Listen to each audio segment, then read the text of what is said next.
तो इस एपिसोड की शुरुआत वहीं से होती है जहां से पिछले एपिसोड खत्म हुआ था। हमारे मेकटो को याद आ जाता है ये बूढ़ा वही था किलर जिसने मेरे पे अटैक किया था, और ये इसका ये कहने का मतलब है कि इसका दारू सबसे बेस्ट है और उसके लिए कंपटीशन लगाने को भी तैयार है, और ये कंपटीशन हार गया ये मेरा डिसाइपल बन जाएगा। तो कहता भी कि भाई चलो यार मैं तो कंपटीशन लगाने को तैयार यहाँ पर हूँ, सच्ची में यार मतलब तुम मेरे डिसाइपल बनोगे क्या? वो भी कहते हैं इसमें हार मान जाऊंगा, तुम्हारे गुलाम बन जाऊंगा, तुम जो बोलोगे ना वो करने को तैयार हूँ। हमारा मेकट अगर तो फिर तो भाई लगी शर्त है। तो आदमी भी कहता है कि भैया तुम दोनों तो शर्त लगा लियो, तुम दोनों अपना दारू यहाँ पे टेस्ट करवाओगे। किसको टेस्ट करवाओगे? मेरे को करवाना, मैं तुमको बताऊंगा कि भाई विनर यहाँ पे कौन है। ये लोग कहते हो ठीक है। 3 दिन बाद हम लोग मिलते हैं अपने दारू के साथ। उतने में एक बंदा आता है होटल के अंदर और आते कहते सुनो यार मेरे लिए 2 गिलास दारू अथवा सा चखना लेकर आ जाओ। हमारा मेकट नोटिस करते एक सेकंड, ये बंदा कौन कब कैसे आ गया यार, हमको पता भी नहीं चला। तो पूछा भी जाता है कि हेलो भाई साहब आप कौन हो यार? तो वो भी कहता है यार मैं कस्टमर हूँ जो बस दारू पीने आया हूँ, जो दारू का दीवाना, दारू ला के दो, मुझसे सवाल क्या पूछे जा रहे हो? फिर जो अपने ये आदमी है ना वो भी निकल जाता है। ये कहते हुए 3 दिन बाद जब कॉम्पिटिशन करोगे ना तो मुझसे आके मिल लेना, आई मीन मैं आ जाऊंगा। उसके दिमाग में भी डाउट आता है कि जो आदमी जो कि अंदर अभी अभी गया भाई वो कब लिटरली आ गया पता भी नहीं चला। यार इतना बड़ा कमाल का बंदा मुझे लग रहा है। बाहर उसने अपने गार्ड को यहाँ पे रखा था, तो अपने गार्ड से गार्ड भाई तूने देखा वो आदमी कौन था, कहाँ से आया था? वो आदमी भी मतलब गार्ड भी कहते क्या कौन आदमी? भाई मेरे को आदमी भी पता नहीं चला। अब आते भाई अंदर सर जहाँ पे हमारा मेकट तो बैठा हुआ था। हमारा मेकट भी कहता वाह यार तुम्हारा जो ग्रासलैंड एरिया सुंदर होगा ना। तो वो बंदा हल्का सा चौक जाता है, तुमको कैसे पता चला कि मैं ग्रासलैंड जैसे एरिया से बिलोंग करता हूँ? हमारा मेकट है तभी तुम्हारे जूते, तो मैंने जो जूता यहाँ पे पहना ना ये जूता नॉर्मली ग्रासलैंड वाले एरिया में पाया यहाँ पे जाता है, और तुम्हारा जो बेल्ट यहाँ पर है वो बेल्ट भी उसी एरिया में पाया जाता है। क्यों यार ये दोनों शब्द यहाँ पे काफी ना तुमको बताने के लिए, मैं तुम्हारे साथ बैठ कर दारू पीना चाहता हूँ। वो भी कहते कि ये दोनों देख के तो कोई भी पता लगा सकता है, यार तेरी औकात नहीं है जो तू मेरे साथ बैठ कर दारू पिए। हमारा मेकट कहता है चलो जी 2-4 बातें और बता देता हूँ। तुम्हारा भाई कपड़े पहनने का स्टाइल है और तुम्हारे चलने का स्टाइल, तुम्हारे हाथों में जो वेपन है वो, प्लस तुम्हारी बॉडी से जो स्मेल यहाँ पे आ रहा है लिटरली सब देख के पता लगा सकता हूँ तुम ग्रासलैंड एरिया में रहने वाले बंदे यहाँ पर हो। चलो यार अब तो भाव दे दो। वो भी कहता भाई मानना पड़ेगा, बहुत ही दूर की निगाह है तुम्हारी, आराम से बैठो भाई बैठो। उतने में वही हमारा बुड्ढा लेकर आ जाता है कि ये लो भाई तुम्हारा दारू और तुम्हारा चखना। तो ये बंदा कहता भाव यार मानना पड़ेगा ये सीढ़ी बड़ा कमाल का है। यहाँ पे दारू बेचने में जो बुड्ढा है ना उसका भी पावर हेवन स्टेज पर है। हाँ बुड्ढे का पावर हेवन स्टेज पे था, लेकिन बुड्ढे ने अपनी पावर छुपा रखी थी जिसके चक्कर में किसी और को पता नहीं चलता, लेकिन इस आदमी को पता चल गया था। तो बुड्ढा भी चौंक जाते कि अरे बाप रे भाई तू तो बंदा बड़ा कमाल का है, मैं बूढ़ा आदमी बस अपना पेट पालने के लिए ये दारू वारू यहाँ पे बेचता हूँ। जो सुन दो आदमी भी कहता बढ़िया है, तो चुपचाप दारू वारू बेचो, उस पर ध्यान दो, मेरे बारे में भी ज्यादा ध्यान यहाँ पे ना दो, वही ज्यादा बढ़िया रहेगा। बुड्ढा भी कहता या मैं अपने काम पे ध्यान देता हूँ। तो वो तो अपने काम पे ध्यान देने लग जाता है। तभी हमारा मेकट कहता बूढ़े जी जल्दी से भाई मेरे लिए 2 बाटली दारू लेकर आओ। तो ये बंदा भी कहते एक सेकंड, मुझे लगा तुम मेरे साथ यहाँ पे बैठे हो तो तुम मेरा दारू पियोगे, लेकिन तुम तो अपने हिस्से के लिए अलग से मंगा रहे हो। हमारा मेकट कहता यस तुम्हारे साथ बस बैठा था, ये मैंने नहीं बोला था कि तुम्हारा भी दारू पीऊंगा, तुम्हारा दारू पीना यानी तुम्हारे एहसान यहाँ पे लेना, और कभी भी किसी और के एहसान यहाँ पे मत लेना, तो मैं किसी और के एहसान यहाँ पे नहीं लेता, यही बात यहाँ पर है और कुछ बात यहाँ पे नहीं है। वो बंदा भी कहता है इंटरेस्टिंग भाई मानना पड़ेगा बड़े कमाल के बंदे यहाँ पर हो। फिर दारू यहाँ पर आता है, हमारा मेकटर यहाँ पे दारू वारू भी पीता है, और दारू पीने को तो ये एंजॉय हो रहा था, हल्की सी बातचीत हो रही थी। पूरा बातचीत होने के दौरान हमारा मेकटर भी कहते तुमने मुझे बैठने की परमिशन यहाँ पे दे दी, लेकिन तुम्हारे दिमाग में अभी भी ऐसे ही लगता होगा कि शायद मेरी औकात नहीं है जो तुम्हारे साथ बैठ के दारू पी लूं।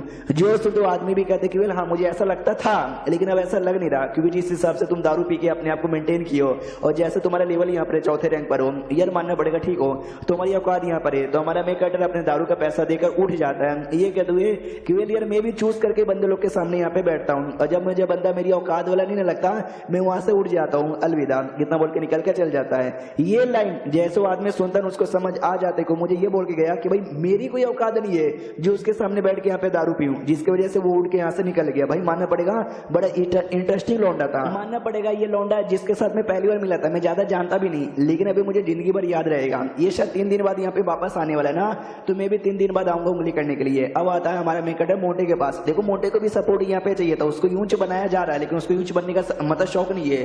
तो हमारा मेकट है सो सपोर्ट मांग रहा था, तो कहता भी कल भाई बना सकते मुझे, तो भाई कुछ तो कर। हमारा मेकट कहते कल डोंट वरी मैंने सारा प्लानिंग यहाँ पे बना लिया है, ये ले भाई दवा, जब तेरा एग्जामिनेशन किया जाएगा ना तो एग्जामिनेशन के लगभग 1 घंटे पहले ये दवा यहाँ पे खा लेना, फिर भाई तेरी बॉडी में चेंजेस हो जाएंगे तो एग्जामिनेशन में पास ही नहीं होगा, हाँ तुझे आगे बनाएंगे भी नहीं। जो सुनते मोटा भी कहता सच्ची में ना भाई कुछ गड़बड़ नहीं ना होगा यार, और जैसा तू बोल रहेगा और ऐसा कामयाब हो जाएगा, भले मैं बन नहीं पाऊंगा लेकिन भाई दादा बहुत गुस्सा करेंगे, दादा मार मार के मेरी चमड़ी उखाड़ लेंगे। हमारा मैं कहता सुन ले बेटे कुछ पाने के लिए कुछ खोना भी पड़ता है, या तो तू दादा के मार से बचेगा और यूंच बन जाएगा, या तो यूंच बनने से बचेगा लेकिन दादा का मार खाना पड़ेगा, कोई नहीं एक चीज तो तुझे करनी पड़ेगा। ये भी कहता भी दादा की मारी खा लूंगा लेकिन ऊंच बनने का कोई भी शौक नहीं है। हमारा मैं कहता था लेकिन एक बात याद रखना, ये जो खाना है ना सुबह सुबह खाना मत खाना, खाली पेट तुझे दवा खाना पड़ेगा। तो मोटा भी कहता है या। अब अगले दिन की बारी आ जाती है, सुबह की बारी आती है, सुबह को नाश्ता तो बनता ही है। तो इसका दादा भी कहता है चलो यार मोटे खाना खाने की बारी आ चुकी है। तो ये मना करते कि नहीं रहने दो। तो दादा भी कहते कि नहीं आ जा। तो मोटा भी लाइक अरे यार दादा ने तो मना कर दिया, मतलब दादा फोर्स करे खाना खाने को। चलो यार खाना खा ही लेता हूँ, थोड़ा सा खाना खाने में क्या ही जाता है, कुछ भी नहीं होगा। तो ये लिटरली खाना खा लेता है और बाद में वही जो चेकअप के लिए निकल जाता है। रास्ते में ना देखते कोई भी नहीं है, चलो यार मुझे जो दवा मेरे जून ने यहाँ पे दिया ना वो खा लेना चाहिए। तो वो वाला दवा खा लेता है। तो दादा भी आ जाता है, साले तू क्या करे था, तूने क्या खाया अभी अभी जल्दी से बता। तो ये भी कहता कुछ भी नहीं, एक टॉफी यहाँ पे थी, मैं मोटा सा आदमी भूख लग जाती है तो खा लिया। दादा भी कहते कुछ ऐसा वैसा रहा ना तेरा भाई मुंह फाड़ के रख दूंगा मैं। और बाद में लोग एग्जामिनेशन हॉल में जाते हैं, यहाँ पे पहले से ढेर सारे बंदे यहाँ पे थे। वो लोग कहते हैं डोंट नो यार हम भी ऊंच बनने के लिए आए हैं, हमारे साथ क्या क्या होता रहेगा। मोटा भी कहते हैं कि मैंने सुना जो भी जाता है ना उसके साथ बहुत कुछ बुरा होता है, वो सही से चल भी नहीं पाता, टांगे फैला कर उसको चलनी पड़ती है। मैंने तो सुना है उनका काट दिया जाता है, तुम भी कटवाने को तैयार हो क्या। वो दोनों कहते नहीं। और तभी फाइनली यहाँ पे मोटे का जो दवाई उसने लिया था ना हमारे मेकटर का, उसका असर धीरे धीरे होने लग जाता है। और जैसे असर होता है इसके पेट में गुड़गुड़ होने लग जाती है। यानी हमारे मेकटर ने पेट खराब करने वाली दवाई यहाँ पे दे दी थी। हाँ तो मोटा तो बाथरूम में जाने को तैयार था, लेकिन उतने में भाई मोटे को आवाज कर दिया जाता है। तो जो था ना भी दादा वो मोटे को उठाता है और मोटे को उठाकर ना कमरे के अंदर जाके छोड़ देता है। जहाँ पे जो पुराना बुढ़ा ही ऊंच यहाँ पे था जो कि हमारे मोटे का एग्जामिनेशन करने वाला था, वो मोटे से अच्छा मोटे तेरी बारी है ना, जल्दी से अपने कपड़े यहाँ पे उतार और साइड में ऐसा खड़ा हो जा। तो मोटा भी कहता है क्या कपड़े उतार के साइड में खड़ा हो जाऊं, ना ना मैं नहीं उतारने वाला हूँ। तो बुढ़ा भी कहता है उतार ना चुपचाप।